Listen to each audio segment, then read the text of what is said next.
Hi Saskatoon. I live in Ward 4, and it's very interesting that Councillor Troy Davies put out an update.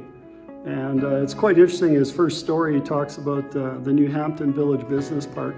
Of course, it shows a picture of him cutting a ribbon, because that's really how he establishes that he's done something, is he gets a ribbon to cut.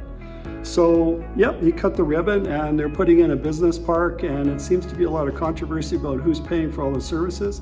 It's really interesting, though, they've got a big storm pond, which is kind of in line with a runway.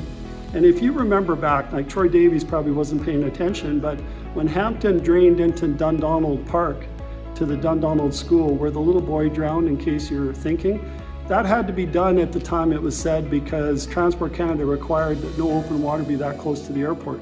Except now all of a sudden this First Nation's got this huge storm pond right at the base of the runway, basically. And I found out that maybe Transport Canada didn't sign off on this. So I don't know if Troy Davies is actually doing his job as a councillor over this, but he should start worrying less about cutting ribbons and more about a little bit of oversight on what's going on there. Because there is safety issues about having open water and waterfowl with jet engines, just in case he's not aware of that safety impact. He talks about transit issues. Well, the reason they did a transit audit in the first place is because, among other things, other people complaining, we put out a video which showed very heavily around the city how many routes were being impacted. And lo and behold, Ward 4 was one of the worst in the city, and yet Councillor Davies didn't say anything. He sat on his hands. He wasn't too concerned. And just for clarity, since it seems like Councillor Davies isn't aware, the auditor hasn't come back with a follow-up report yet, but there is no way, as far as we're aware, that all the recommendations of the audit have been implemented like he's claiming in his newsletter. When Claypool Drive kept having problems with snow removal, he wasn't really that active. All of a sudden now he is, because there's a First Nation in there, but before he wasn't doing too much, was he?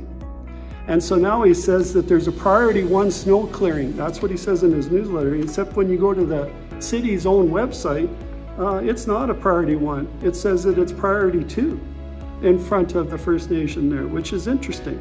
So I don't think he knows how to read these maps. And if it is priority 1, why all of a sudden has it got this big increase? They put up snow fences, they did a bunch of things just in front of this First Nation going in.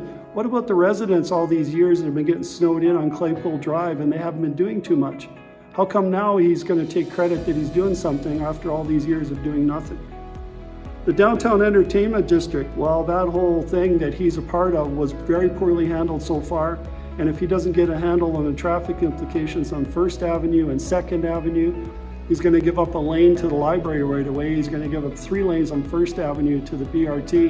And then he's going to say, well, gee, we can't get to the arena now. I'd like a little bit more out of him. I think a lot of people would. And, you know, I think it's time that he actually starts working for his paycheck instead of just waiting to cut a ribbon. Standing by.